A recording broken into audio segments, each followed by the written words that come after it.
Welcome to apa? Budret dan sakit kepala datang kapan saja. Budret ada obatnya, obatnya nonton kita semua. Nonton kita semua dijamin budret. Nah, gede nih dah nih. Tuh. Pelan-pelan, tarik pelan. Assalamualaikum warahmatullahi wabarakatuh.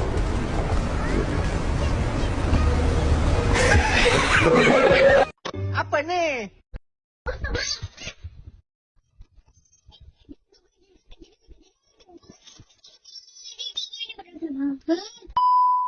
Sabar, intro dulu.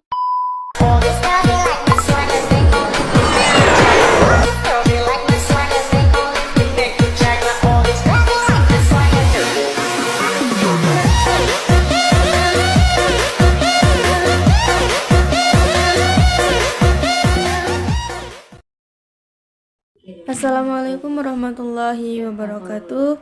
Bersama saya dengan Rika Sidanti NPM 2459201090. Saya dari kelas TIC semester 1 Prodi Teknologi Informasi. Di video ini saya akan memenuhi tugas ujian akhir semester dari dosen pengampu saya, yaitu Bapak Alif Ilham Akbar Fatriansyah, mata kuliah teori organisasi bisnis. Di sini saya memilih poin B, yaitu ERP. Oke, di video ini kita akan berkenalan dengan ERP. Apa itu ERP? ERP adalah singkatan dari Enterprise Resource Planning, yaitu pakai sistem atau software yang digunakan untuk mengelola dan mengintegrasikan berbagai aktivitas operasional perusahaan. Operasional itu seperti misal pengelolaan keuangan, produksi, distribusi, proyek, kemudian pengelolaan sumber daya manusia, dan lain sebagainya.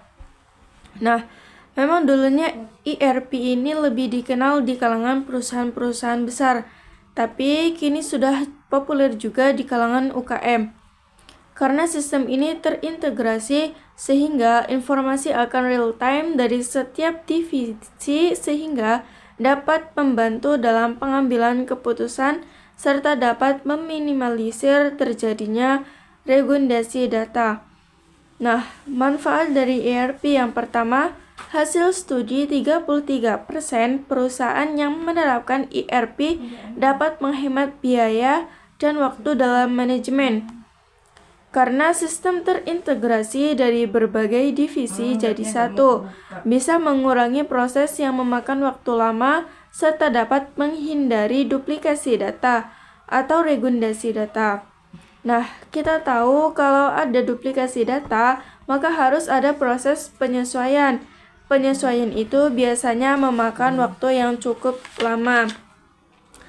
Kemudian manfaat yang kedua adalah meningkatkan penjualan karena sistem ERP dapat membantu arus barang dan jasa.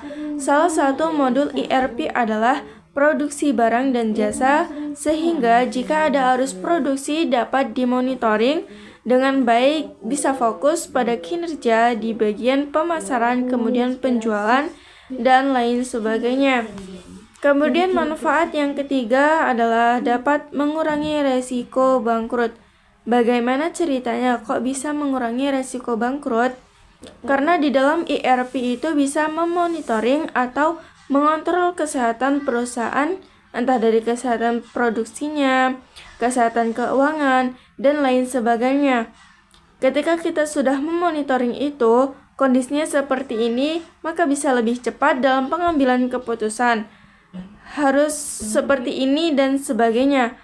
Karena sebagian dari perusahaan-perusahaan mengalami bangkrut atau kolaps itu karena kurang tepatnya dalam pengambilan keputusan dan kurang cepat dalam pengambilan keputusan, sehingga akhirnya sudah di ujung tanduk dan akhirnya bangkrut. Kemudian manfaat yang keempat adalah dapat menciptakan ekosistem kerjasama yang bagus antara mitra, vendor, pegawai, dan lain-lain. Nah, dengan begitu perjalanan bisnis akan selaras dan terpadu karena sudah tersinkron atau sudah terintegrasi. Kemudian manfaat yang kelima adalah memudahkan pengendalian proses bisnis karena dapat menyajikan beragam data dari unit bisnis yang berbeda-beda secara sistematis dan real-time, sehingga memudahkan untuk memonitoring. Kemudian modul-modul yang standar harus ada di software ERP. Yang pertama adalah akuntansi dan keuangan. Nah, dia melakukan mencatat akuntansi secara umum, pengelolaan kas dan bank, perencanaan investasi perusahaan, analisis keuangan, neraca perdagangan, dan lain sebagainya. Nah, ini diatur di modul akuntansi dan keuangan. Kemudian yang berikutnya adalah operasional. Modul ini melakukan pengelolaan operasional pembelian, proses produksi, distribusi, pengelolaan persediaan, quality control, dan sebagainya. Kemudian modul yang ketiga adalah sumber daya manusia. Di sini fitur-fitur antara lain pencatatan payroll atau gaji yang didapat oleh pegawai, pengembangan kemampuan, dan lain-lain terkait dengan manajemen sumber daya manusia. Kemudian yang keempat, CRM, Customer Relationship Management. Di CRM ini, layanan dalam pengelolaan pelanggan untuk membantu meningkatkan penjualan. Nah, CRM ini penting karena customer yang sudah belanja produk di perusahaan itu harus dikelola. Nggak hanya beli, kita kirim barang, kita jual, selesai. Nggak dimonetis, nggak dimaksimalkan pelanggan itu. Pelanggan itu harus dipelihara agar memudahkan by system. Makanya ada salah satu modul dari ERP adalah CRM. Dia juga mencatat riwayat komunikasi dan transaksi yang dilakukan perusahaan. Komunikasi industri yang butuh ERP apa saja sih? Kalau dulu mungkin industri produk brand-brand besar. Nah, kebutuhan ERP itu hampir di semua sektor dibutuhkan. Seperti misalnya jasa dan konsultasi. Contohnya, jasa dan konsultasi dalam bidang teknologi, asuransi, dalam bidang finance, dan sebagainya. Kemudian pendidikan, transportasi, retail grosir, supermarket, real estate, industri, proyek, infrastruktur, makanan dan minuman, bisnis kuliner pun butuh ERP untuk memudahkan manajemennya. Kemudian sektor pariwisata, kesehatan, pertambangan, perkebunan. Nah, secara umum, setiap perusahaan yang membutuhkan untuk pengelolaan karyawan, keuangan, distribusi barang dan jasa, pembelian produk dari vendor dan sebagainya, itu membutuhkan sistem ERP. Implementasi ERP itu ada 3 dari software ERP yang ada. Yang pertama adalah on-premise. Implementasi ERP on-premises, dia harus diterapkan pada server lokal, server yang dimiliki oleh perusahaan, sehingga perusahaan harus menyediakan infrastruktur untuk menyediakan server. Yang kedua, berbasis cloud. Jadi cloud ERP. Nah, perusahaan tidak harus menyediakan infrastruktur karena sistem sudah tercover di cloud. Tersimpan di cloud datanya.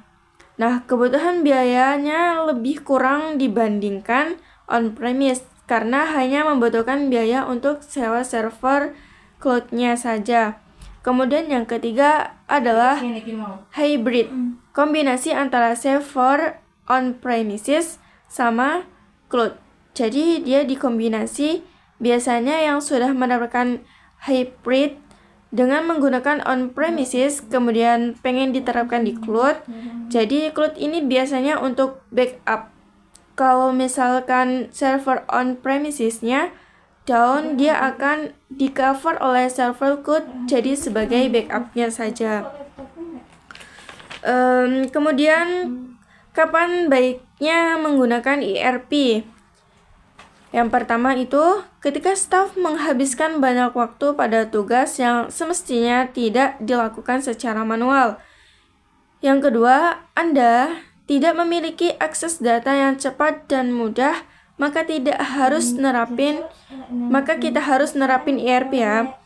Yang ketiga, ketika Anda bekerja sama dengan berbagai vendor atau supplier dari berbagai wilayah, maka kita harus mengintegrasikan ke ERP. ERP adalah solusi manajemen data yang kuat karena dapat merampingkan proses bisnis dengan mengotomatisasi prosesan data. Sekian yang dapat saya jelaskan, kurang lebihnya saya mohon maaf. Saya akhiri. Wassalamualaikum warahmatullahi wabarakatuh.